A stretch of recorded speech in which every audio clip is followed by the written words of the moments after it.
मैले हाम्रो प्यानलिस्टहरुलाई इन्ट्रोड्युस गराएको मैले ब्रिफिङ गर्न पाएन त्यसको लागि मेरो नाम Maya nice to meet you all thank you we are forward to this Facebook live is on, please go ahead. ताराजी अगाडि बढ्नुस्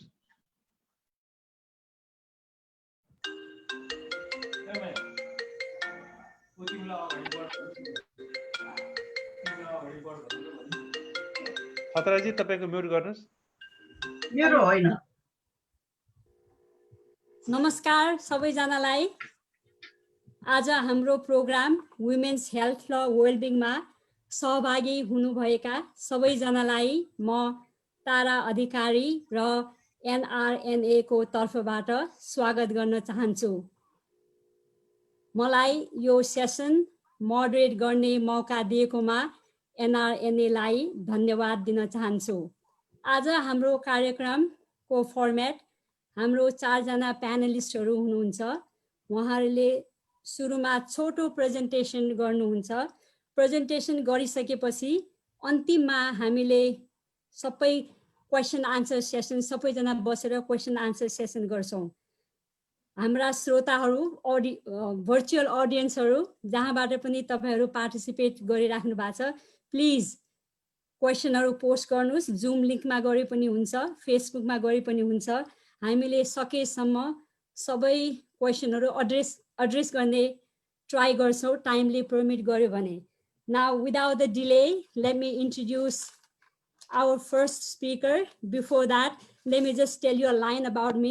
म तारा अधिकारी पेशा अनुसार म बाथ र जोड्ने रोग विशेषज्ञ म सिन्सिनाटी ओहायोमा बस्छु अब हाम्रो फर्स्ट स्पीकर अर्चना कटेल let me introduce herself.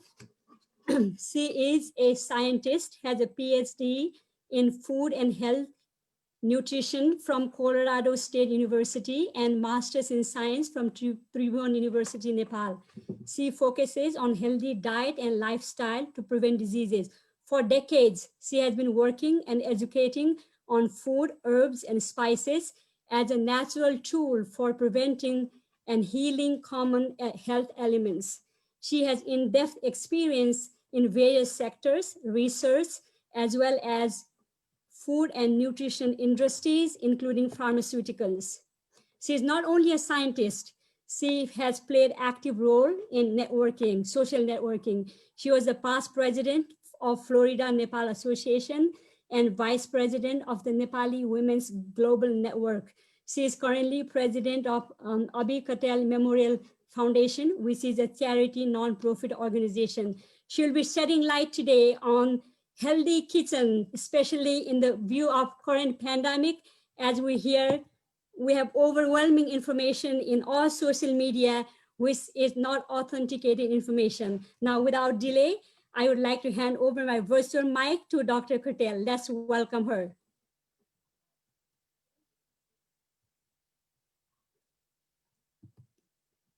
Unmute garnus, Dr. Katel. Why it is muting? Yes. Itself. Okay. Thank you, Dr. Tara Adhikari, for nice introduction. And also, I would like to take this opportunity to thank all NRN USA for giving me this opportunity to be a panelist in this first women's conference.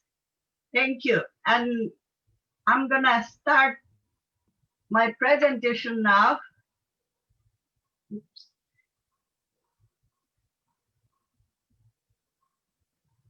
Okay.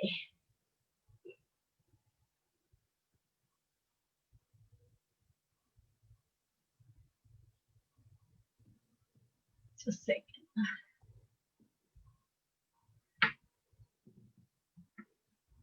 Today I chose a topic which is very simple but very important. That's healthy diet and lifestyle, the best possible means to fight against COVID-19.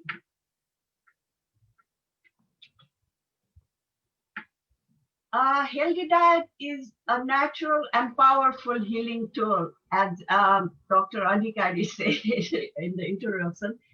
And diet is determinant of health. We do not have always control on hereditary factor, accidents, environment, the social and emotional behaviors. But we certainly can select what to eat and what not to eat to be healthy and to get the good health. And also I would like to let you know all foods have therapeutic characteristics. As I said, food, nutrition, spices play a significant role in our health because thousands of different chemicals similar to prescription medicine are present in the food. And lack of any of the nutrients that appear as disease and affects our life, body, and everything. So we have to prepare and take food as medicine.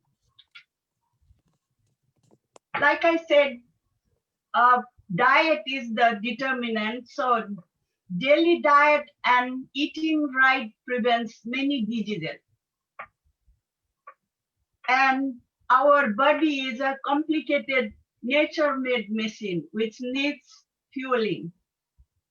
And that's good health. To get a good health, we need good food fueling. The basic building blocks of a good diet is water, carbohydrate, protein, fats, vitamins, mineral, and fiber. So during this pandemic, we don't have any choice because there is no medicine, no vaccine to prevent from COVID and also no medicine to cure. So we have to make our kitchen a nature's pharmacy. And to start with, this is hand sanitizer, which is alcohol-free, made of neem leaf, which has antiviral properties. So I have given the recipe in here, but I don't have time to explain step by step. So if anybody interested, please contact me. I can teach you how to make it, or I can show you even. And I have been using this hand sanitizer since the start of COVID. Immune boosting drink. Like we can prepare immune boosting drink in our kitchen, and that's pan leaf. Pan is betel leaves in English, and 2 fresh or dried leaves boil with 1 glass of water and drink every day. If you want to, you can add honey or lemon. And pan has antiviral properties, and it's loaded with vitamins, minerals to support our immune system. And another drink I recommend, like I have been drinking, it's turmeric, cumin powder, ginger, cardamom, clove, cinnamon, fennel, coriander seed, black pepper. Grind the whole seeds and dry mix together and store in the bottle. Add half teaspoonful in a glass of warm water and drink every morning. And if you like, you can add honey or lemon to your taste. And I said no side effect, but definitely side effect is if you didn't like the taste, it's not good. That's the only side effect. Now, during this COVID-19 pandemic, it has been recommended that immune boosters to use because there is no research or no definite medicine. So just it's been suggested to use immune boosters. and vitamin A, which assist with the health of the intestine and respiratory system. These food like carrots, sweet potatoes, spinach, broccoli, and red bell pepper. Vitamin C, which helps stimulate the formation of antibodies in our body. So like citrus fruit, strawberry, red bell pepper, and kiwi, which are rich in vitamin C. Vitamin E promotes the neutralization of free radicals by working as an antioxidant. Some of these foods are vegetables, oils, nuts, and seeds. And we need zinc. It's a mineral. There are many zinc-dependent enzymes in our body. And deficiency of zinc linked to immune dysfunction. Zinc-rich foods include beans, seeds, nuts, meat, and seafood. And during this time, I came to know that people are taking supplements. And the recommended amount of zinc in the diet is 11 milligrams for adults, 8 milligrams for most women. I mean, men and women. And I got the information that 50 milligram over-the-counter zinc supplement, people are using 50 milligram, and too much zinc can actually inhibit immune system function. So we have to be really careful to use all of that. And another immune booster is protein. Specific amino acid found in protein are essential for T cell function, which protects the body against pathogen. Poultry, egg, meats are the high protein food. Well, during this pandemic, let's, put in our diet citrus fruit, red bell pepper, broccoli, garlic, ginger, spinach, yogurt, almond, sunflower seed, turmeric, green tea, papaya, kiwi, poultry, and shellfish. And here I have all the list, but I don't have time to explain all, so I'll just tell you, like broccoli, papaya, red bell pepper, citrus fruits like lemon, lime, grapefruit, orange, spinach, yogurt, garlic, ginger, turmeric, green tea, sunflower seed, kiwi fruit, and almond, poultry, shellfish.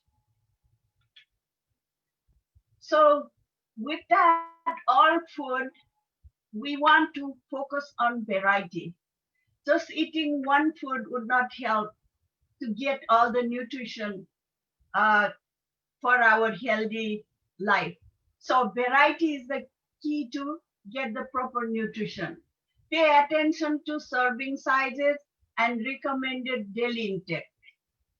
Fruits and vegetables, eat fruits and vegetables more than anything else. Whole grain as much as possible. And smaller portion of meat, poultry, and fish. And consume 25 to 30 grams of fiber a day. So with that, healthier diet plate is full of dark multicolored food. That's the healthier diet or healthy diet. Now, healthy diet can help the body in its effort to itself, and in some cases, food can lessen the symptoms. So diet with herbs and spices used as preventative therapeutic measures for diseases. Now, with all that, we cannot live without physical activity. So add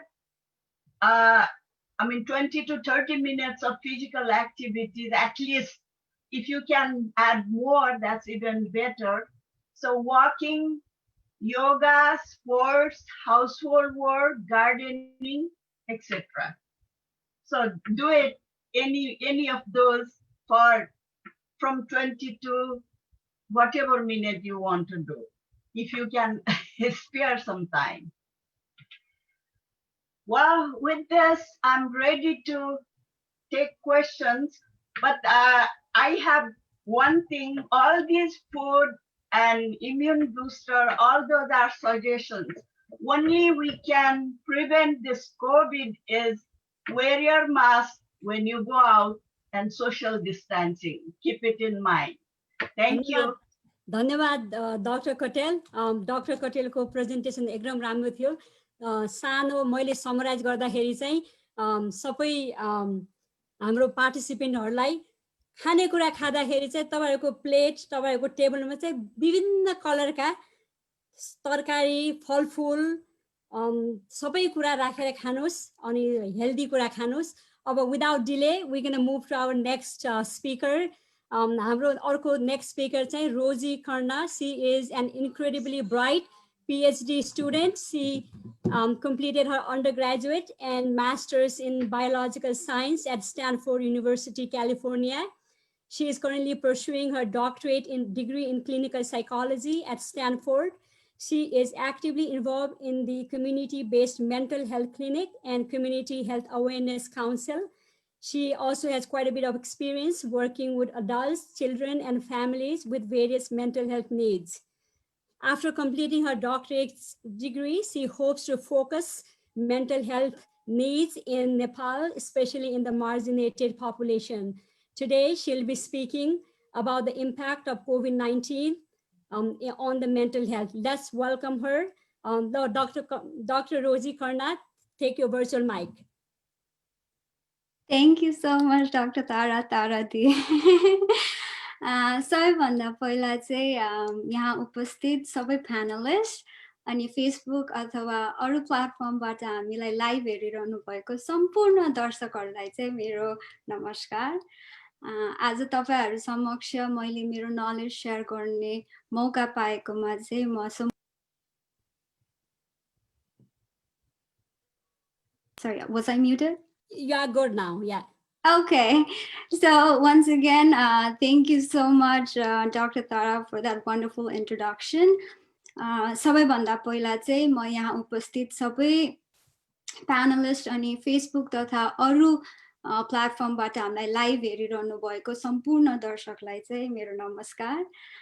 आज तपाईहरु समक्ष मैले मेरो knowledge share गर्ने मौका पाएकोमा चाहिँ म सम्पूर्ण एनआरएन को कमिटीलाई चाहिँ आभार व्यक्त गर्न चाहन्छु। Thank you so much for giving me this opportunity. हामीसँग अलि समय कम भएकोले चाहिँ म सिधै आफ्नो टपिकतिर जान चाहन्छु। So let me share my screen.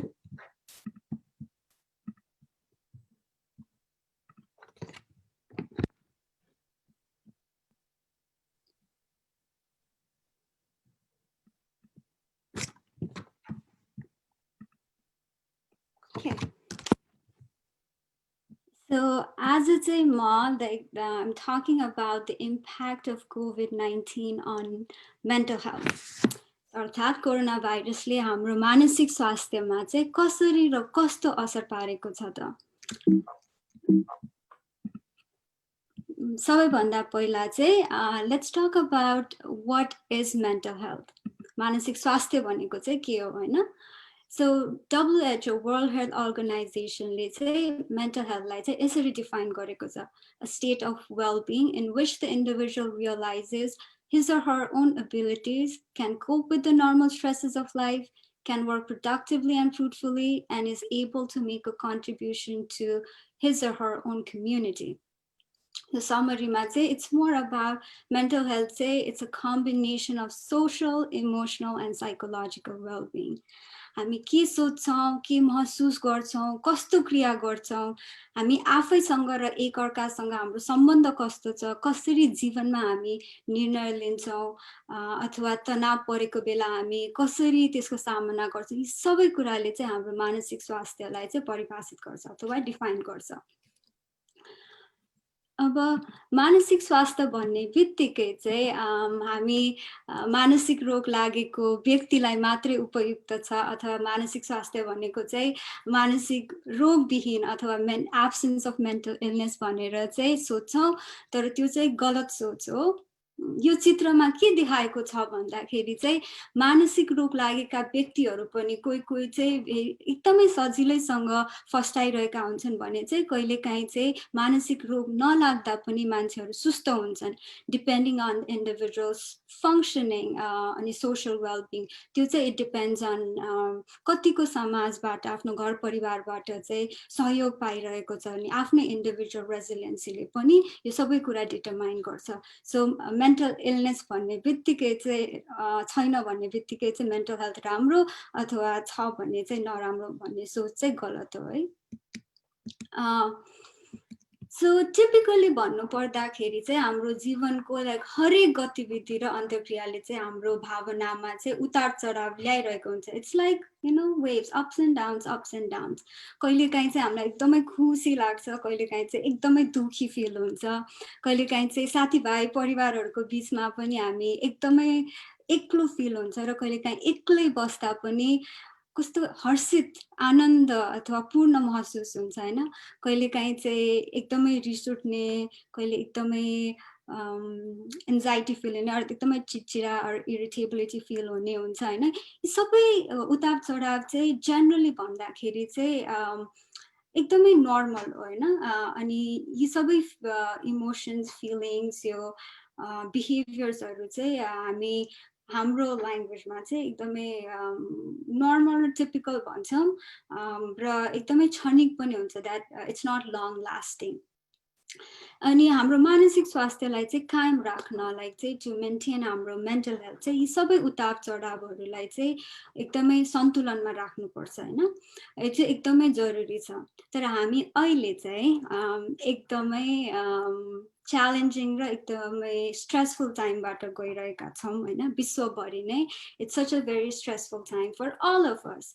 हामी सबैजना यो कोरोना भाइरसको पन्जामा अल्झिएका छौँ, जसले गर्दाखेरि चाहिँ हाम्रो यो सामान्य जुन हामीले भनेको यो उतार चढाव, हाम्रो यो इमोसन्स, फिलिङ्स, बिहेभियरहरू जुन चाहिँ हामीले एकदमै नर्मल भनेको छौँ त्यो चाहिँ अलि इन्टेन्सिफाई अथवा एकदमै एम्प्लिफाई भएको छ, जसले गर्दाखेरि चाहिँ हाम्रो मानसिक स्वास्थ्य चाहिँ असन्तुलित हुन गएको छ होइन।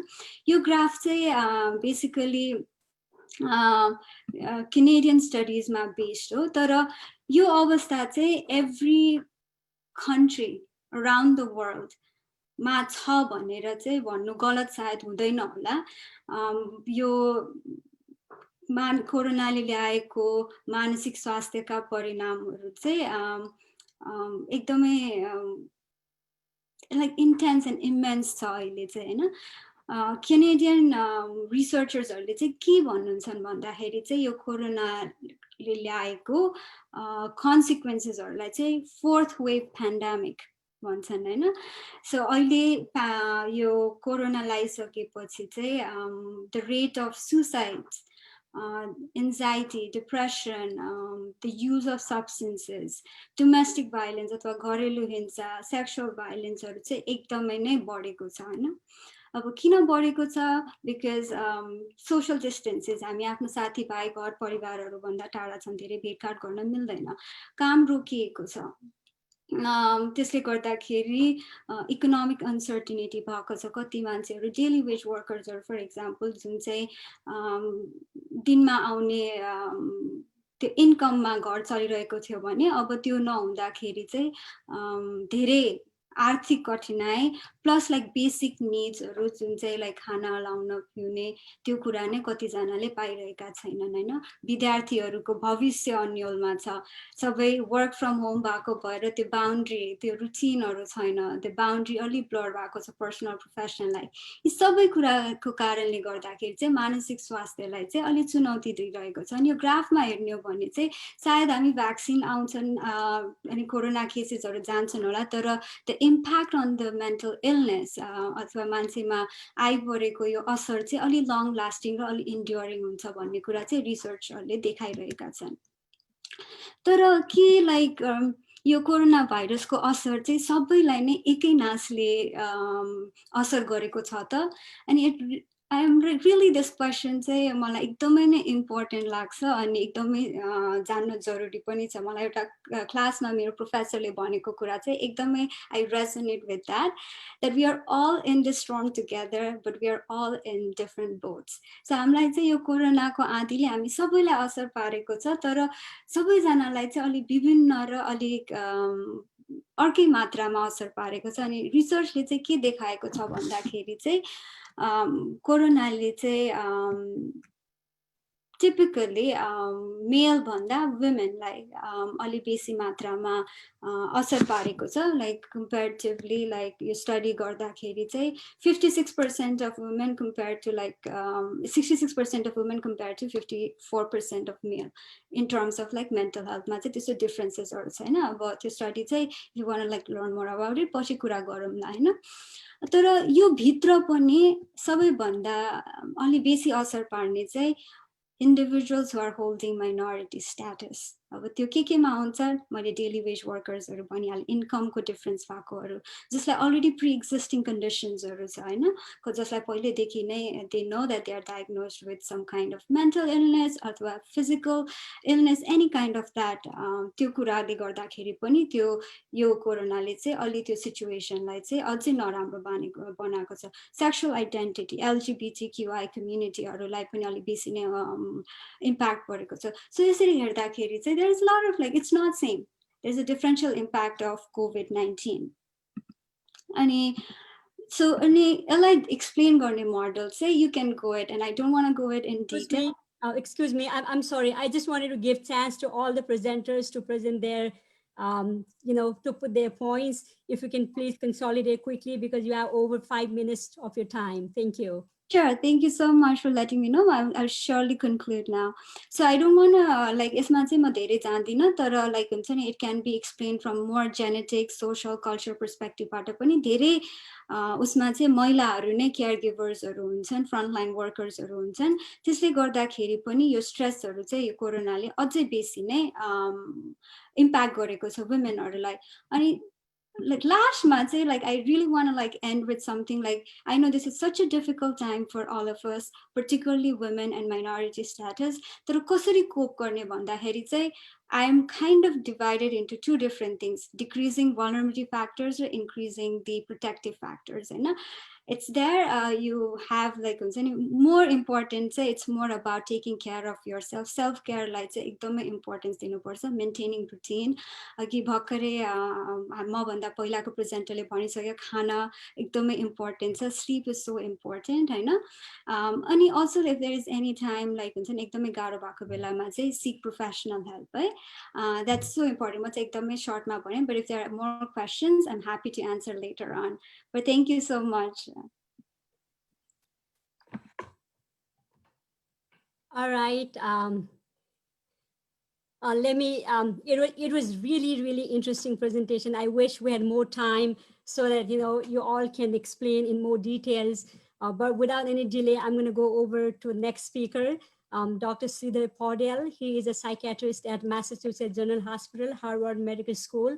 And he's also co-founder and director of Mental Health Foundation Nepal, United States. He specializes in community psychiatry as well as schizophrenia. After finishing his medical school in Nepal, he completed his residency training in psychiatry and then fellowship in community and public psychiatry at Mass General Hospital. Then he joined as an attending there since 2018. He leads the global mental health projects focused in rural Nepal. Today, he'll be talking about women's health, mainly during pregnancy and postpartum period. Let's welcome Dr. Paudel, and mic is yours. Thank you, Namaskar, Dr. Tara. NIN, NCC, USA लाई धन्यवाद. आज हामीले यो महिलाहरूको मानसिक स्वास्थ्य समस्याको बारेमा बेसिकली हाम्रो नेपालमा हेल्थ फाउन्डेसन नेपालले गरेको मटर्नल मेन्टल हेल्थ प्रोजेक्टलाई अलिकति हाइलाइट गरेर छलफल गर्नेछौँ। यसमा 3वटा कुराहरू। फर्स्ट कुरा चाहिँ what are the common mental health issues among women. Number 2 what are the initiatives of Health Foundation Nepal for maternal mental health in Nepal, and then we'll talk a little bit about the prevalence of anxiety and depression among pregnant and postpartum mothers in Nepal. So let's think about 4 scenarios. Number 1, मलाई अहिले कसैलाई heart attack भइहाल्यो अरे, अनि वरिपरि कुनै पनि अस्पताल छैन, डाक्टर पनि छैन, 150-200 किलोमिटरसम्म कोही पनि छैन, के होला हाम्रो हालत है? अथवा सिनारियो नम्बर 2, कसैलाई कोभिड-19 लाग्यो, सास फेर्न गाह्रो भयो, एकदम ज्वरो आएको छ, गाह्रो भएको छ, वरिपरि डाक्टर नर्स कोही पनि छैन, 100-200 किलोमिटरसम्म कोही पनि छैन। What should we do now? Third scenario, stroke भयो, कसैलाई प्यारालाइसिस भयो, हात खुट्टा पनि चल्दैन, मान्छे बोल्न पनि सक्दैन, खान पनि सक्दैन, there is no nurse, there is no doctor, there is no hospital around. What should we do? Good thing is that most of those services are available around us. But what about scenario 4, where someone has severe depression, is attempting to suicide, आत्महत्या गर्ने प्रयास गर्यो, एकजना भनौँ न घरमा कसैले बचाउनु भयो, तर there is no psychiatrist or doctor or counselor around 200 kilometers, 500 kilometers around, कोही पनि छैन. Then what should we do? So we'll talk a little bit more about that today. So let's think about Nepal. नेपालमा लगभग 90%, more than 90% मान्छेहरू, they don't either seek mental health care or they don't have any access to the mental health care. You can see in the map. सबै जति पनि छ mental हेल्थको service सबै काठमाडौँमा अथवा बिग सिटीहरूमा छ, अनि त्यो भएर मान्छेहरूले चाहेर पनि मानसिक स्वास्थ्य सेवा पाउन सक्दैनन् नेपालमा. So what about the women? What are the common mental health issues? Number 1 is depression and anxiety.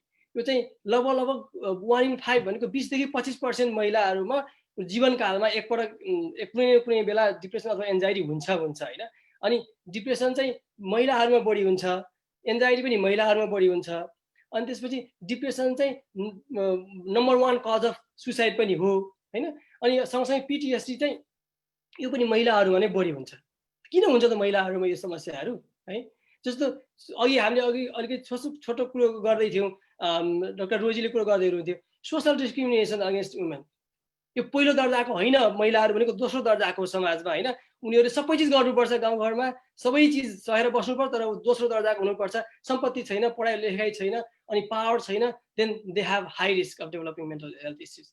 Domestic violence र सेक्सुअल भायोलेन्स अघि पनि धेरै कुराहरू गरिसक्यो योभन्दा अगाडिको सेसनहरूमा पनि हैन. हर्मोनल चेन्जेस विशेष गरी महिलाहरूमा, सो मेन्स्ट्रुअल साइकल हुँदाखेरि हर्मोनल फ्लक्चुएसन हुन्छ, अनि त्यसपछि प्रेग्नेन्सीको बेलामा अनि बच्चा जन्मिसकेपछि फेरि एकदम त्यो प्रोजेस्टेरोन इस्ट्रोजेनको एकदमै तलमाथि हुँदाखेरि महिलाहरूलाई धेरै गाह्रो हुन्छ. अनि मेनोपजको स्थितिमा 45-50 वर्षको उमेर पुगिसकेपछि देयर इज मोर च्यालेन्ज. त्यही भएर चाहिँ महिलाहरूमा चाहिँ यो बढी डिप्रेसन एन्जाइटी बढी हुन्छ. PTSD बढी हुने कारण चाहिँ डोमेस्टिक भायोलेन्स, सेक्सुअल भायोलेन्स नै हो. सुसाइड हेऱ्यो भनेपछि यदि this is pre serious condition, 20% महिलाहरू जो मर्नुहुन्छ नि यो ड्युरिङ द पोस्टपार्टम पिरियड भनेको बच्चा जन्मेको 1 वर्षभित्रको समयमा 20% of them die because of suicide. Can you imagine? But what are we doing है? अनि त्यसपछि अब यो सुसाइड अटेम्प्ट पनि बढी हुन्छ महिलाहरूबाट, अनि अघि डिप्रेसन पनि बढी हुन्छ महिलामा.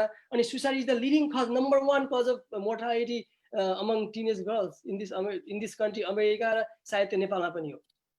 So think about this woman, typical young mother in rural Nepal. She has severe depression. Husband is working outside. घरमा परिवारले चाहिँ यसको बारेमा बोल्न चाहदैन, किनभने इट्स प्री सिभियर स्टिग्मा. ल कसको बुहारीले कसको छोरीलाई डिप्रेसन भएर आत्महत्या गर्न थाल्यो अरे भनेपछि त यु क्यान्ट गो आउटसाइड हैन.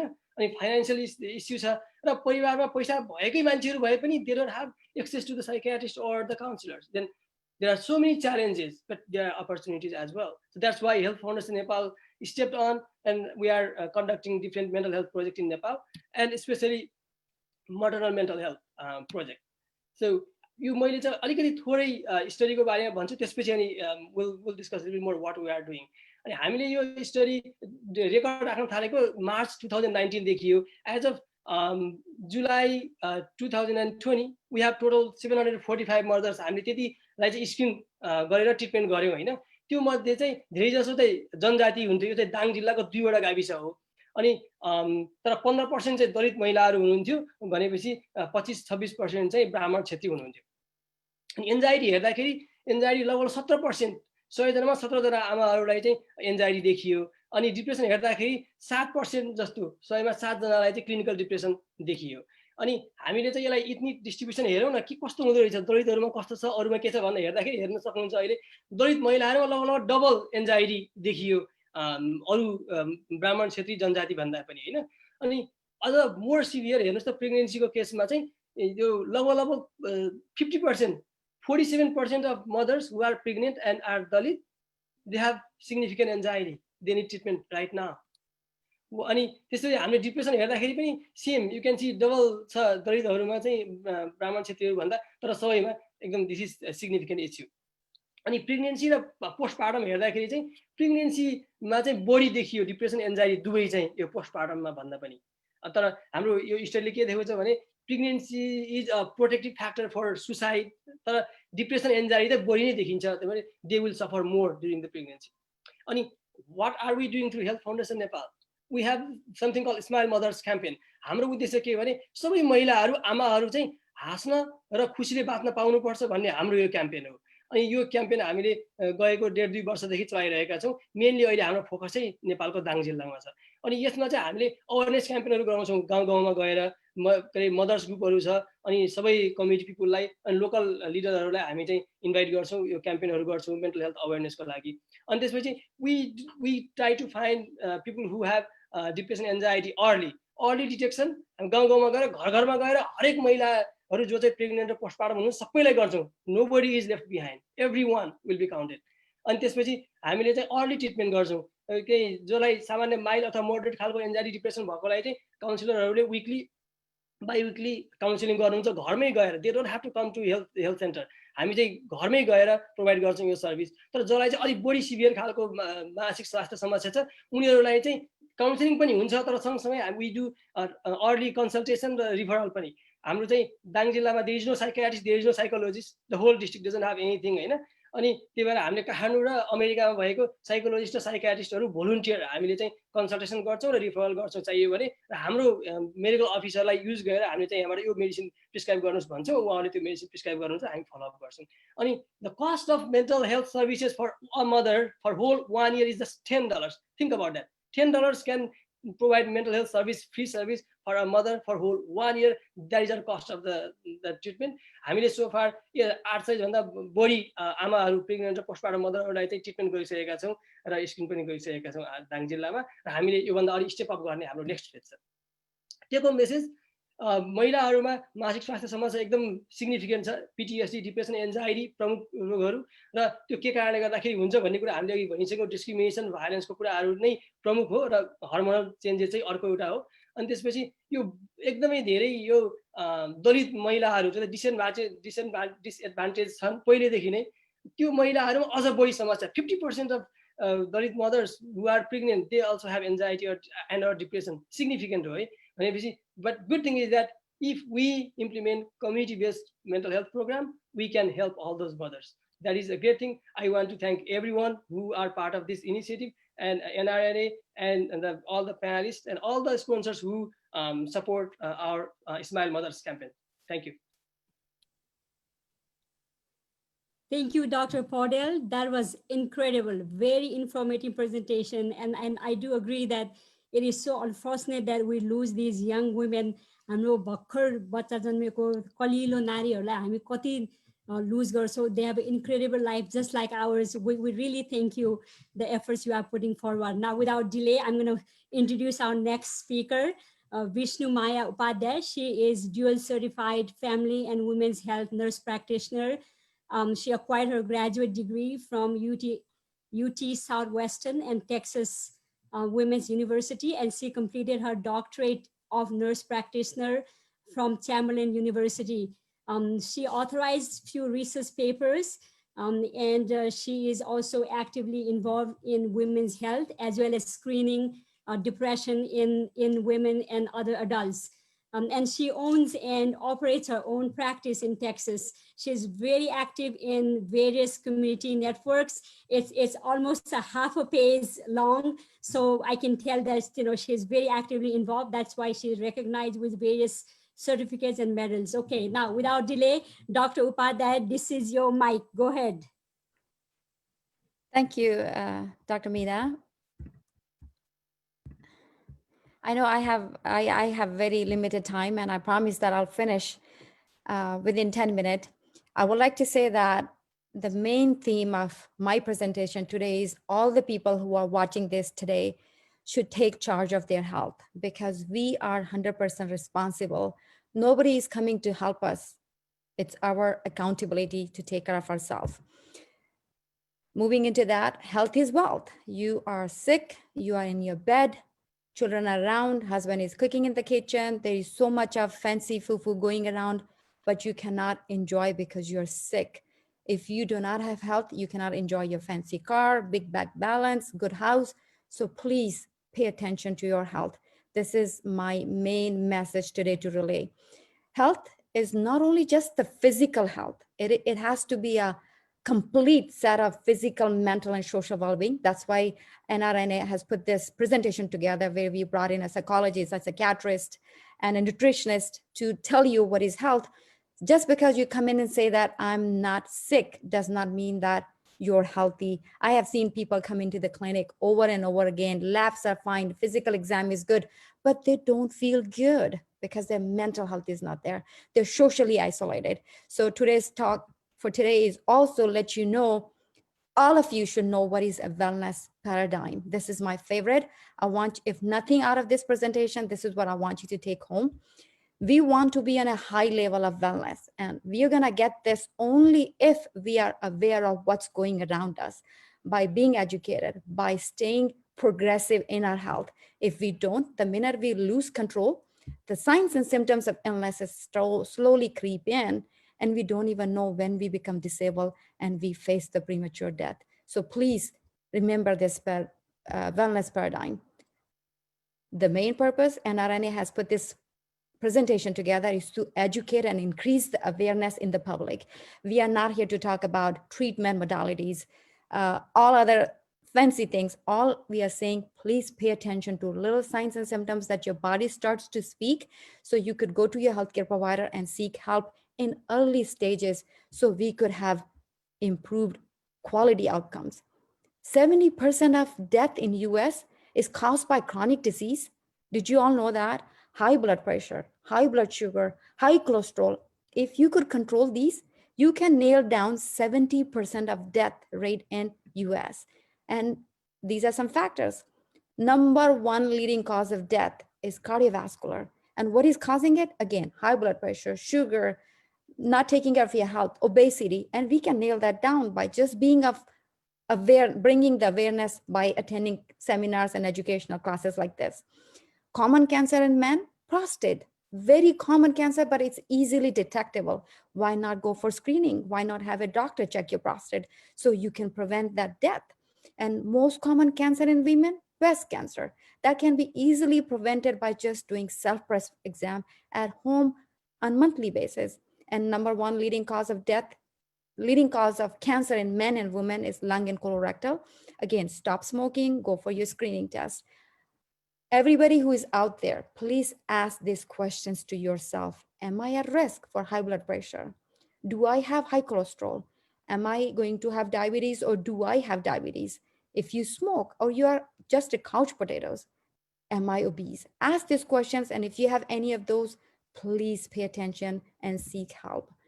The most important 4 points that I want to discuss today, those are steps of preventing diseases. 1, healthy lifestyle. Healthy lifestyle, how do we maintain healthy lifestyle? The most important thing is eating healthy food. Make sure you have good sleep. Make sure you exercise. Make sure you have a good community support, and go for your yearly physical exam. People who have gone in 2019 saying everything was fine, you see them back in clinic 4 years later when everything is falling apart. You don't want to do that. If you are healthy, please keep it that way by going and getting your screening test or your physical exam annually. That's why it's called yearly exam. Do not miss that. Get the routine blood work. Sometimes your body is so strong, it can fight off the signs and symptoms. So you could detect them early by doing the blood test. And screening tests that I'm going to discuss today are Pap smear. We start Pap smear in it is a very significant part of my practice. I make sure that everyone who is 21 years old gets a Pap smear every 3 years, or depending on what is going on in her life. If she's got a high risk factor, we do it sooner. If not, every person at the age of 21 should start getting pap smear. And if we do co-testing with HPV, they can get it every 5 years. Nowadays, the guidelines have changed. They're saying every 3 years, every year, or every 5 years. Please do not get confused. If it's a GYN exam, you need to go every year, because if we are not doing a pap, at least we will do your breast exam, we'll check your lymph nodes, we'll check your organs, check your ovaries and tubes. The only thing that we will miss out yearly may not be doing pap smear if you're not due. Self-breast exam, I highly encourage anybody who has hit 18 or 20 years of age, please learn to do a self-breast exam. There are lots of beautiful videos out there on YouTube that you can watch. If I had time, I would have explained that today. Or go for a clinical breast exam. When you go for your yearly checkup, the doctor will do those exams for you. Mammogram, every healthcare provider has clinical indicators on their chart, on their EMR. When you go in, they put your age, your name, those markers go up. Patient is due for prostate, patient is due for colonoscopy, she's due for mammogram, and you will miss those quality indicators if you do not keep your yearly exams. So please go for that, get a mammogram at age 40, and thereafter colonoscopy at age 50, DEXA scan we start at age 65. But if you have some higher risk factors or somebody in the family had some problems, we can start them a little earlier. Again, these are all individualized based approach. Dental exam is very important, because sometimes when you have cavities, you don't take care of that. It affects the whole body, especially your heart. So please go for your dental exam and get your eye testing. With that, I'm going to stress prevention is the key. Please eat healthy food, go for daily exercise. You do not need to join gym. You can do exercise at home, folding clothes, washing clothes, doing dishes, doing lawn mowing or vacuuming. Everything is considered as an exercise. And have clean social habits where you're drinking water, you're cutting out sodas, juices, you're not drinking alcohol, such as, and 30 minutes a day of exercise or just a brisk walking. If you can join gym, that's okay. If not, like I mentioned, anything that you do, motion is life. Move around. 2 hours after you eat, please do not sit down. Make sure 2 hours after you eat, you stay active so your sugar is channelizing and your body tissues are absorbing it. And in conclusion, please take these points, get healthy and stay healthy. I have seen people who are healthy, they hit the age of 40 and they're falling apart. You don't want to do that. You don't want to chase your health after you lost it from breast cancer, prostate cancer, or several other chronic diseases, hypertension, diabetes. So prevent that from happening. Live a better lifestyle by eating those healthy food that we just discussed, healthy food choices. Make time for your family.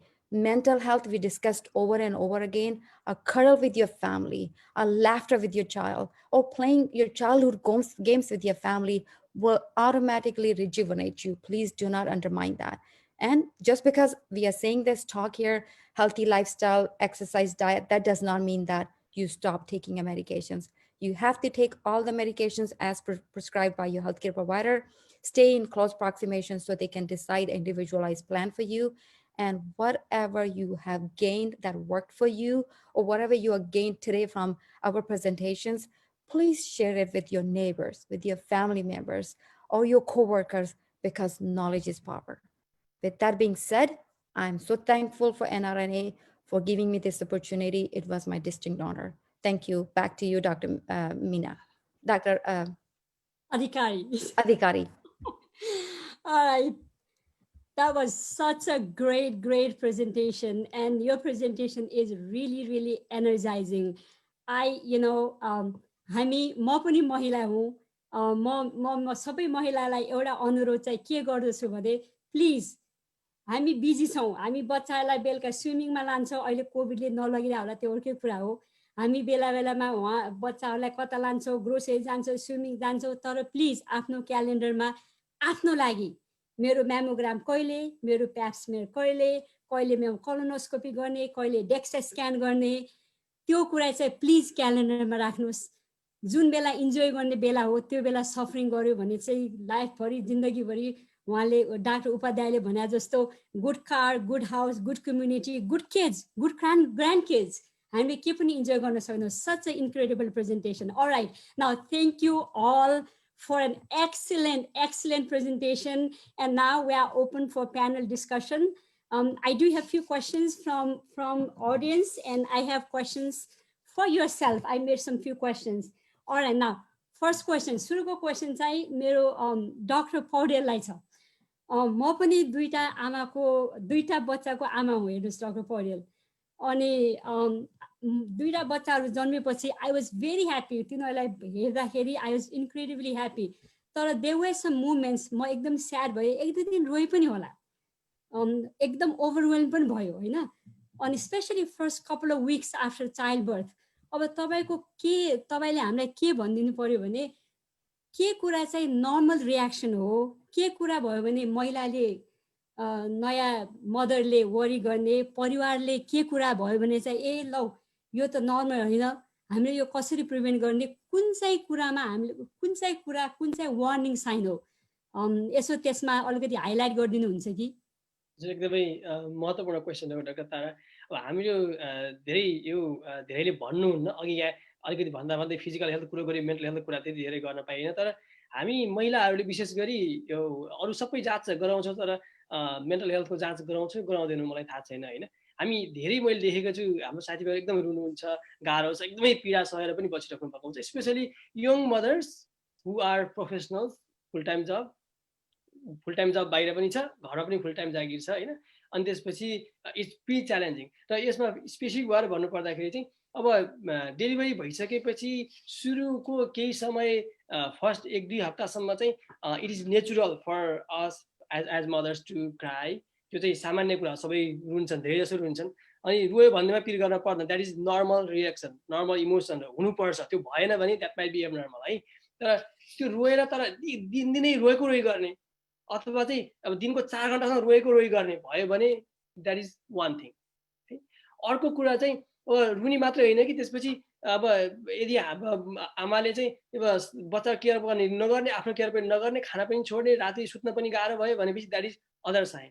भनेपछि हामीले एउटा symptom कुरो भयो, symptom भनेको रोएको गर्ने, गाह्रो भयो, सुत्न सकेन, खाना सकेन, उनको बिहेभियरमा चेन्ज आयो, कोहीसँग नबोल्ने, चुप लाएर बस्ने, केही पनि गर्न नसक्ने खालको भयो भनेपछि, र यो चिज बाहेक चाहिँ अझ अर्को चाहिँ मान्छेले मरुमरु लाग्ने हुन्छ. भन्दैनन् सबैजना, त्यही पनि मलाई एकदमै मरुमरु लाग्यो, अथवा चाहिँ म यो बच्चादेखि डर लाग्यो, I can go near by my baby भन्ने खालको भयो. अथवा चाहिँ अब मोर सिभियर इस्यु साइकोटिक सिम्टमहरू देखियो भनेको त प्यारानोइड, एकदमै डराएर कोही मलाई मार्न आइरहेको छ कि भन्दा एकदमै डराउने आत्तिने खालको भयो. अथवा चाहिँ इभन त्योभन्दा फर्दर त अब हेलुसिनेसनहरू भनेको अब नभएको कुराहरू देख्ने सुन्ने खालको पनि हुनसक्छ. त्यो सिभियर भयो भने त हामीले थाहा भइ नै हाल्छ, हामीले अब तुरुन्त केयर खोज्छौँ. त्यो भएन भने पनि एकदमै मान्छेहरू रोएको गर्यो, अब 2 हप्ताभन्दा बढी समयसम्म त्यो रोइरह्यो भनेपछि we should seek help from the psychiatrist or the counselors.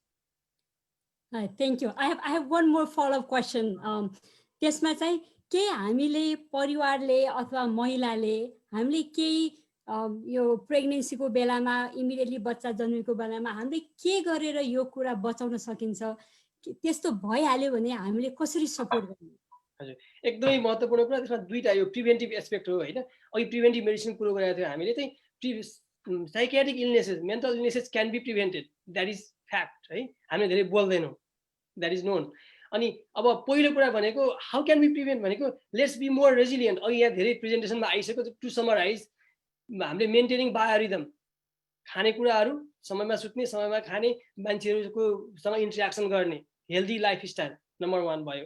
अर्को रेजिलियन्सी कसरी बिल्ड गर्ने. अघि चाहिँ मोसन इज लाइफ भन्नुभयो नि डाक्टर उपाध्यायले. Motion is life and that is a life for mental health as well. त्यही भएर हामी हप्ताको इन्ट्रेस्टिङ औषधि र एक्सर्साइज 30 मिनट्सको कम्पेयर गर्दाखेरि randomise control trial, there was no difference between regular exercise 30 minutes versus taking medication, Paxil, one of the antidepressant medication. त्यही भएर एक्सर्साइज गर्नुस्, मेन्टल इलनेसबाट बचाउनुस् भनेपछि अर्को कुरा चाहिँ अब सेकेन्डरी प्रिभेन्सनतिर जाउँ. सेकेन्डरी प्रिभेन्सन भनेको चाहिँ अब अर्ली डिटेक्सन हो है. यो चाहिँ अब परिवारले यस्तो खालको एकदमै मान्छेको बिहेभियर चेन्ज गरेर नबोल्ने, नखाने, नसुत्ने गरेको, रोएको गर्ने खालको, अथवा झर्किने खालको, एकदम सानो कुरोमा पनि इरिटेट हुने खालको भयो भनेपछि दे हेभ सम प्रब्लम. हामीले किन त्यस्तो गरिस् भन्ने होइन कि looks like you have some problem. Do you want to share something with me? Do you want to go and talk to the counselor? भनेर भन्नु पर्यो. अरु कुरा चाहिँ हामी ANC भिजिटमा जान्छौँ नि, अब कतिपय हस्पिटलमा त्यो चाहिँ स्ट्यान्डर्ड प्रोटोकल हुन्छ.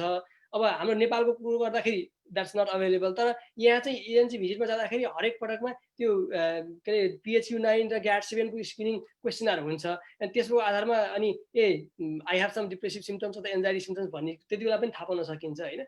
अनि ट्रिटमेन्ट भन्ने कुरा चाहिँ स्टार्टिङ विथ काउन्सिलिङ, मेडिसिनमा तुरुन्तै गइहाल्न पर्दैन. काउन्सिलिङले ठीक भएन भनेपछि स्पेसिफिक टाइपको साइकोथेरापी हुन्छ डिफरेन्ट खालको.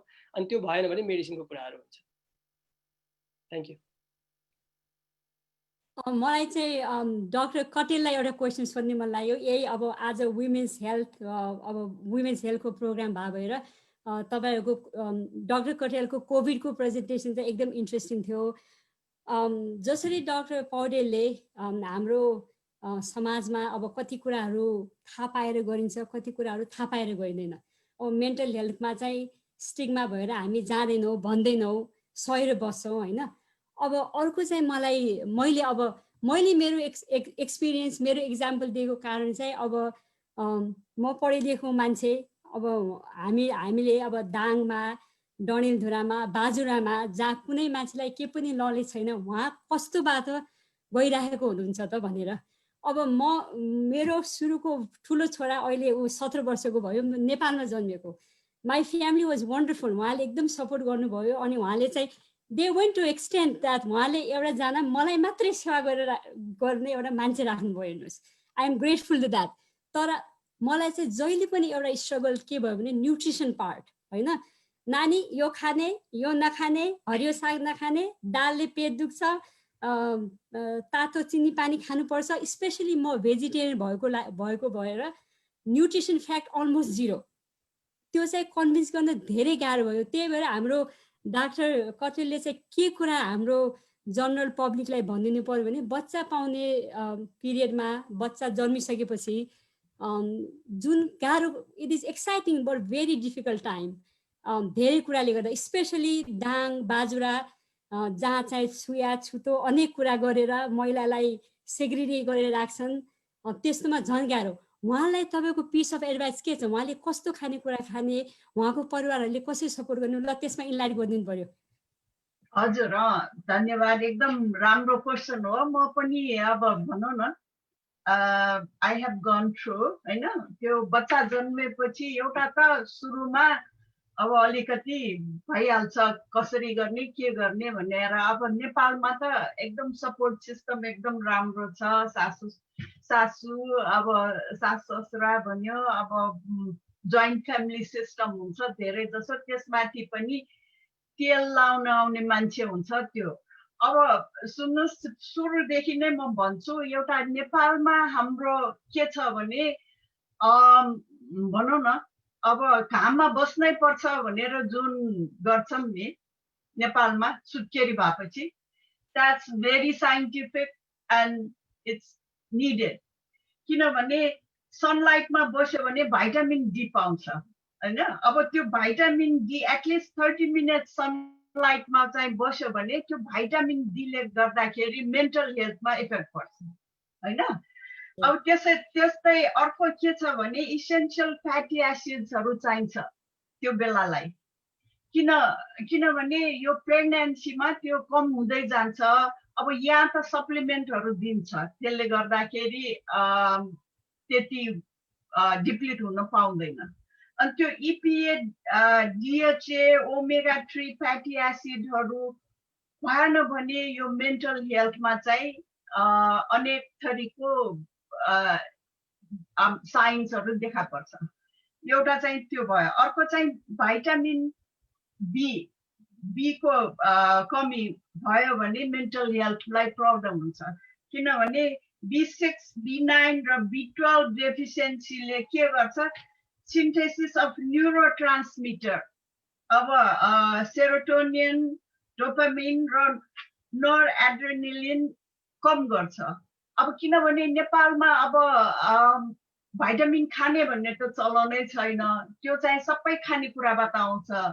अब सुत्केरीको बेलामा चाहिँ यो खानु हुँदैन र त्यो खानु हुँदैनले गर्दाखेरि त्यो पाउँदैन, त्यसले गर्दाखेरि मेन्टल हेल्थमा इफेक्ट पर्छ।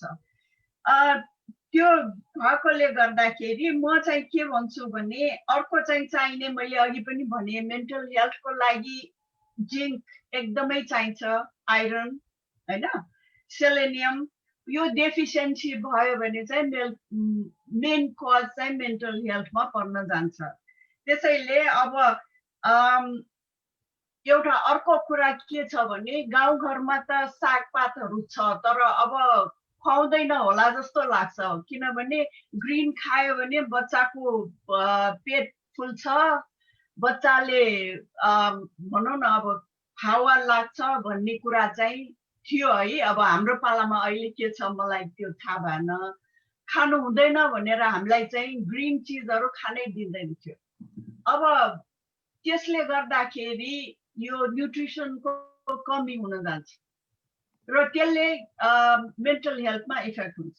त्यसैले अब रेड मिट, अब नेपालमा त सुत्केरी बेला भनौँ न धेरै जसोलाई मासु त खान दिन्छ, एउटा रेड मिट खानु पर्यो, अनि सिड्स, अनि डाक्टर अधिकारीले भन्नुभयो जस्तो यो खायो भने पेट फुल्छ, यो खायो भने यो हुँदैन भन्ने हिसाबले दालहरू त्यति खान दिँदैन, ज्वानोको झोल र भात भन्छ होइन। अब त्यसले गर्दाखेरि के भने अब जो पनि अब बिफोर डेलिभरी पनि यो खानेकुराहरू चाहिँ दिइराख्नु पर्यो, किनभने सिड्सहरू, अब सिड्सहरू खानु पर्यो, त्यसपछि बिन्सहरू खानु पर्यो, अनि ग्रिन सागहरू खानु पर्यो। तर यो चाहिँ सबै के भने त्यो एजुकेट गर्नु पर्यो क्या। अब पहिले अनुसार म भनौँ न मैले डेलिभरी गरेको पालामा चाहिँ के भने यो ग्रिनहरू खानु हुँदैन भन्ने थियो। धेरै जसो घिउ चाकु भनौँ न अब ज्वानाको झोल भन्ने हाम्रो सुत्केरीमा त्यस्तो चलन छ। अहिले त अलिकति त्यो त कम भइसक्यो, तर पनि फ्रुट्सहरू पनि एकदमै कम छ। यो खायो भने वायु हुन्छ, यो खायो भने यो हुन्छ भन्छ है। त्यसैले म चाहिँ के सजेस्ट गर्छु भने यो मिक्स खाना चाहिँ सबैलाई एजुकेट गराउनु पर्यो क्या, मिक्स खानेकुरा खानु पर्यो भनेर। लाइक एस्परागस भयो, सिट्रस, ब्रोकोली, ब्रसेल्स स्प्राउट, अब नेपालमा पाइने भनौँ न काउलीहरू भयो, त्यसमाथि अर्को सागपातहरू, त्यो चाहिँ खान चाहिँ अलिकति एजुकेट गराउनु पर्यो। म चाहिँ त्यही भन्छु। ए हुन्छ ल, त्यो चाहिँ एकदमै राम्रो। त्यसको मतलब अब मैले बुझे अनुसार चाहिँ नर्मली हामी जे खाएर हुन्छौँ दिनदिनै त्यो खानेकुरा भन्दा पनि अझै थप्नुपर्छ त्यसमा, किनभने रिक्वायरमेन्ट आमा र बच्चा भएको बेलाको पनि हुन्छ। अनि पछि चाहिँ दुध खुवाउँदाखेरि, शिशुलाई दुध खुवाउँदाखेरि दुधबाट न्युट्रिएन्ट फ्याक्टर जाने भएको हुनाले चाहिँ हाम्रो टाढाबाट, अब फेसबुकमा केही गरी नेपालबाट हेरिराख्नु भएको छ, टाढाबाट हेरिराख्नु भएको छ भने सबै दिदीबहिनीहरू उहाँको आमा बुवा सासू ससुरा हजुरबुवा हजुरआमा, किनभने यो प्राय यस्तो ट्रेडिसनहरू फ्लो हुने चाहिँ फ्यामिलीबाट तल हो। सबैजना प्लिज आफ्नो नाति नतिनाको अथवा आफ्नो त्यो सानो शिशुको राम्रो स्वास्थ्यको लागि चाहिँ गर्भवती महिला र बच्चा जन्मिसकेपछिलाई उहाँलाई चाहिँ अरूलाई नर्मली चाहिने भन्दा बढी खानेकुरा, बढी पोसिलो खानेकुरा, नराम्रो खानेकुरा छैन। जे खानेकुरा तपाईँको बारीमा फल्छ सबै कुरा रिस्ट्रिक्सन नगरिकन, केही निषोधित नगरिकन सबै खुवाउनु होस् भन्ने चाहिँ हाम्रो त्यही होइन त कन्क्लुजन। मुख्य चाहिँ हामीले खुवाउनु पर्छ। र अर्को चाहिँ अब भनौँ न घिउहरू त खुवाउने गरेकै छ। अनि एकदमै चाकु खुवाउने भने जो सुगर मात्रै बढी भन्दा त्यसलाई मिक्स गरेर भेजिटेबलहरू, अब नेपालमा पाइने खानेकुराहरूमा सबै यो खान दिनुहुन्छ भन्ने चाहिँ एजुकेट गराउनु पर्यो। अब यो खायो भने बच्चालाई हुँदैन भन्नुभन्दा। डाक्टर कटेललाई एउटा हाम्रो अडियन्समा त क्वेसन आएको छ, अनि जिङ्कको कुरा गर्नुभयो 11 ग्राम भएर, अब त्यो खाना खाँदा हामीले कसरी मेजर गर्ने, कति ग्राम के हो भनेर, अब के हो सप्लिमेन्ट लिँदाखेरि कुरा गर्नुभयो कि खानेकुरामा आएको जिङ्कको कुरा गर्नुभयो कि अलिकति छोटो? हजुर म छोटो उसमा गइहाल्छु के छ भने मैले भनेको अब रेकमेन्डेड डेली अलाउन्स भन्छ हैन त्यो चाहिँ त्यति भयो तर हाम्रो खानेकुरामा चाहिँ यति थोरै हुन्छ कि अब सप्लिमेन्टहरुमा चाहिँ त्यो कन्सन्ट्रेसन हाई हुन्छ जिङ्क धेरै हुन्छ त्यसैले उनीहरूले 50 मिलिग्राम 10 मिलिग्राम भनेर लेखेको हुन्छ हैन तर हाम्रो खानेकुरामा एकदमै कम हुन्छ र त्यो मिक्स खानेकुराहरू खायो भने डेली उसको लागि पुग्छ तर खाने नै हो अब सप्लिमेन्टहरू खानुहुन्छ भने चाहिँ यु इट मल्टिभाइटामिनहरुमा चाहिँ 11 मिलिग्राम जिङ्क राखेको हुन्छ हैन त्यो मल्टिभाइटामिन खायो भने चाहिँ अरु सप्लिमेन्टहरू पनि त्यसले दिन्छ जिङ्क मात्रै भयो भने चाहिँ zinc will react with copper र कपरसँग रियाक्ट गरेपछि फेरि अर्को डेफिसियन्सी हुन जान्छ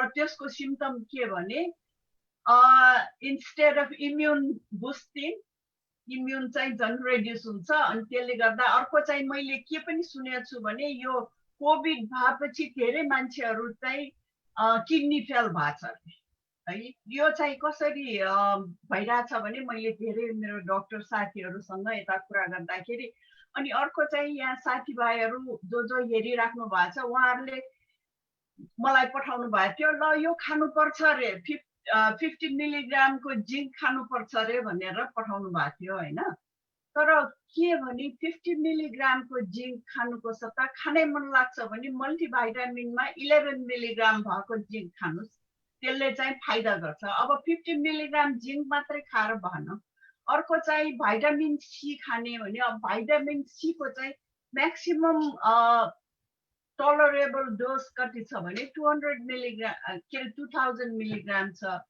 अब त्यो मात्रै खायो भने त धेरै हुन्छ त्यसैले सकेसम्म खानाबाट खानुस् हैन खाना खाएर त्यो न्युट्रिएन्टहरू पुरा गर्नुस् होइन खानै पर्छ भने देखि चाहिँ एकदम हाई कन्सन्ट्रेसनको थाहा नपाएर नखानुस् त्यसले गर्दा यो किडनी फेल सबै कारण त्यो हो भनेर थ्याङ्क यू सो मच अब मका अलि एउटा दुईटा अरू क्वेसन पनि छ हाम्रो डाक्टर उपाध्यायलाई यो स्तन क्यान्सर ब्रेस्ट क्यान्सर चाहिँ नम्बर 1 फिमेल क्यान्सर हो अनि त्यसले कतिजनाको लाइफ लिएर जान्छ स्माइल लिएर जान्छ फ्यामिली लिएर जान्छ what do you recommend to our young girls, you know, our women? What do you recommend? When should they start doing the breast exam? How often they should do? And then, you know, and also about the mammogram. Thank you, Dr. Dikari. Very nice question. 1 in 8 women in lifetime will get breast cancer. Tesko bhaneko meaning aja hamro audience haruma out of 8, 1 will end up having a breast cancer. This is so common cancer, but it is 100% preventable if we detect that in early stages. त्यसको लागि मेरो के अर्जिङ छ महिलाहरूले 18 वर्षदेखि हैन त 20 इयर्सदेखि every month गरेको राम्रो छ and every month 1 week after menstrual cycle गरेको राम्रो किनकि during or 1 week before गर्दाखेरि menstrual cycle hormonal changes एकदम टेन्डर हुन्छ ब्रेस्टहरू त्यो मेन्स्ट्रुअल साइकल सकेपछि हार्मोन्स पनि काम डाउन गर्छ अनि काम गरेपछि you can really feel lump and bump or any lymph nodes. So after 20, every month, after one week after cycle. Thank you. यसलाई चाहिँ म फेरि रिइटरेट गर्छु डाक्टर उपाध्यायले भनेको यति धेरै कमन छ कि उहाँले भन्नुभयो अब हामी 8 जना छौँ भने एकजनालाई ब्रेस्ट क्यान्सर हुन्छ भेरी भेरी कमन त्यही भएर चाहिँ सबैजना नारीहरू नछुने भएको 7 दिनपछि सुरु गर्नुहोस् ब्रेस्ट एक्जाम गर्न हरेक महिना गर्नुहोस् त्यो नबिर्सिनुहोस् नुहाउने बेला गर्नुहुन्छ कि लुगा चेन्ज गर्ने बेला गर्नुहुन्छ कि जहिले पनि त्यो सोच राखिराख्नुहोस् 8 जनामा म एकजना हुन सक्छ भनेर प्लिज दिस इज 100% प्रिभेन्टेबल उहाँले भनेको जस्तो and the simple thing and don't forget to go mammogram छ भने चाहिँ क्यालेन्डरमा राखिहाल्नुहोस् आफ्नो म्यामोग्रामको बारेमा डाक्टर अधिकारी त्यो इयरली एक्जाममा डाक्टरले एकचोटि गर्छ ब्रेस्ट एक्जाम तर मन्थली गर्दाखेरि महिलाहरूले मन्थली गर्दाखेरि they are the first one to find it so they can really detect in early stages. यसलागि अनुरोध छ मन्थली गर्नुहोस् इयरली एक्जाम गरेको ठिकै छ तर मन्थली गरेको झन् राम्रो। यस थ्याङ्क यू हो त्यसपछि तपाईँले 13वटा एक्जाम गर्नुहुन्छ 12वटा आफूले एउटा डाक्टरले अनि बिचमा शङ्का लाग्यो भने यु क्यान अलवेज आफ्नो फ्यामिली डाक्टरका नेपालमा छ भनेपछि त्यहाँ हेल्थ केयर कहाँ जानुस् है। ल अब एउटा कुरा चाहिँ म चाहिँ यो बाथ हार्ट जोड्ने रोग विशेषज्ञ भएर एउटा कुरा चाहिँ मैले यहाँ भन्ने मन लाग्छ चाहिँ धेरैजना स्पेसली फिमेलमा हाम्रो यो नछुने सुकिसकेपछि मेनोपज भइसकेपछि चाहिँ एभ्री इयर हामीले चाहिँ बोन लुज गर्छौँ। बोन लुज गरेपछि 10-12 वर्षमा चाहिँ बोन झन् ब्रिटल हुँदै जान्छ, झन् चर्किने हुँदै जान्छ। हामी 70-72 वर्षमा पुगेपछि यो हड्डी चाहिँ साह्रै चर्किन्छ। सानो खोक्दाखेरि हाच्चु गर्दाखेरि पनि हाम्रो ढाड भाँचिन सक्छ। त्यही भएर चाहिँ सबै महिलाहरूलाई मेरो के अनुरोध गर्छ भने केही गरी तपाईँ हेल्थी हुनुहुन्छ, तपाईँलाई केही पनि अरू रोग छैन भने चाहिँ 65 वर्षमा आफ्नो प्राइमेरी केयर डक्टरलाई चाहिँ मेरो हार्टको एक्जाम डेक्सा स्क्यान भन्ने टेस्ट गर्न खोज्नु होला। किनभने यो चाहिँ नेग्लेक्टेड फिल्ड हो। क्यान्सर भेरी स्केरी, सबैजना डराएर म्यामोग्राम गर्छन्, सबैजना डराएर कोलेस्ट्रोलहरू चेक गर्छन्, तर यो हार्ट यो डेक्सा स्क्यान चाहिँ नेग्लेक्टेड फिल्ड भएर प्लिज आफ्नो फ्यामिली फिजिसियनलाई रिमाइन्ड गर्नुहोस्। If you have risk factor औषधिहरूमा छ अथवा के अरू कुराहरू छन्, बाथको रोगहरू छ भनेपछि चाहिँ please 60 years or smoker or if you enjoy alcohol few times a week त्यस्तो छ भने चाहिँ 60 yearमा चाहिँ डेक्सा स्क्यानको लागि प्राइमेरी केयर फिजिसियन अथवा आफ्नो फ्यामिली फिजिसियनलाई प्लिज रिक्वेस्ट गर्नुहोस्।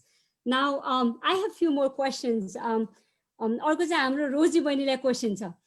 तपाईँ पिएचडी स्टुडेन्ट्स हेर्नुहोस्, अब अहिले चाहिँ हाम्रा कति नानीहरू नेपालबाट अमेरिका आउन खोजिरहेछन्, आउन पाएको छैन। कतिजना अमेरिकामा बसेर ग्रेजुएट हुँदैछन् अथवा भइसकेका छन्, जब पाइराख्नु भएको छैन। उहाँलाई साह्रै नै स्ट्रेस छ। के पिस अफ एडभाइस छ रोजी बहिनीको उहाँलाई? ल भनिदिनु पर्यो। Thank you so much, Tara. This is such an important question. I think time थोरै छ तर म एकदमै shortly भन्छु. I think this is a matter of uncertainty ले गर्दाखेरि हो हैन। हामी usually human mind भनेको चाहिँ अब हामी एकदमै step by step plan गर्छौँ हैन। यो पछि यो भनेर एउटा whole future plan भयो भने चाहिँ हाम्रो mind अलि organized हुन्छ अनि we feel very calm. अब कोरोनाले गर्दाखेरि चाहिँ त्यो सबै डिसअर्गनाइज भएको छ अनि there are lot of uncertainties there. अनि त्यसलाई त अब एज अ स्टुडेन्ट त अझै छ, देयर इज करियरमा के गर्ने पछि के गर्ने भनेर। तर one piece of advice and the most important thing is यो बेलामा चाहिँ apart from seeking help from like प्रोफेसनल्सहरू होइन, काउन्सिलिङबाट apart from that and maintaining healthy life, आफ्नो रेजिलियन्सी कस्तो छ, one thing is thinking about what do you have control of, what do you not have control of. त्यो दुईटा चाहिँ अलि क्याटेगोराइज गर्नु पर्यो कि things that I have control of, जुन चाहिँ म अहिले कन्ट्रोल गर्न सक्छु। I can not control about my life future right. मैले मेरो जब पाउने कुराहरू, मेरो लाइक भिजा स्ट्याटस भन, मेरो त्यो अब लाइक अहिले नै कोरोना गइहालोस्, I don't have control over those things. अब त्यसको बारेमा स्ट्रेस लिने हो भने चाहिँ you have no control, you cannot do anything. But let's focus that energy on things that you can control right now. Challenging times are, how can we appreciate for the things that you really have? Healthy diet, argumenting, exercise, all of these healthy lifestyle things that you can really do to keep yourself sane and build your resiliency. Short answer. All right, thank you everyone for your expert input. अब हामी यो सेसनको अन्तिममा पुग्यौँ। हाम्रो तर्फबाट चाहिँ सबैजना हाम्रो सहभागीहरूलाई यो कार्यक्रममा सहभागी भइदिनु भएकोमा धेरै धेरै धन्यवाद। हाम्रो यो सेसन रेकर्डेड पनि हुन्छ, कसैको छुट्यो भने फेरि हेर्न सक्नुहुन्छ। हाम्रा दिदीबहिनी छोरीहरू अथवा हाम्रो हजुरआमाहरू नेपालबाट पनि हेर्न सक्नुहुन्छ। very nice presentation, एकदमै राम्रो। सबै overall women's health, physical health, mental health, social health हामीले सबै कभर गर्न पायौँ। एनआरएनएलाई धेरै धेरै धन्यवाद। यो कार्यक्रम हामीलाई सहभागिता दिनुभएकोमा हामीले सकेसम्म क्वेसनहरू आन्सर गर्ने ट्राई गरौँ के गरी हामीले त्यहाँसम्म पुग्न सकेनौँ कसैको क्वेसन्स छुट्या छ भने you can always reach out to us or NINA. We'll be happy to take any, answer any questions. Namaskar.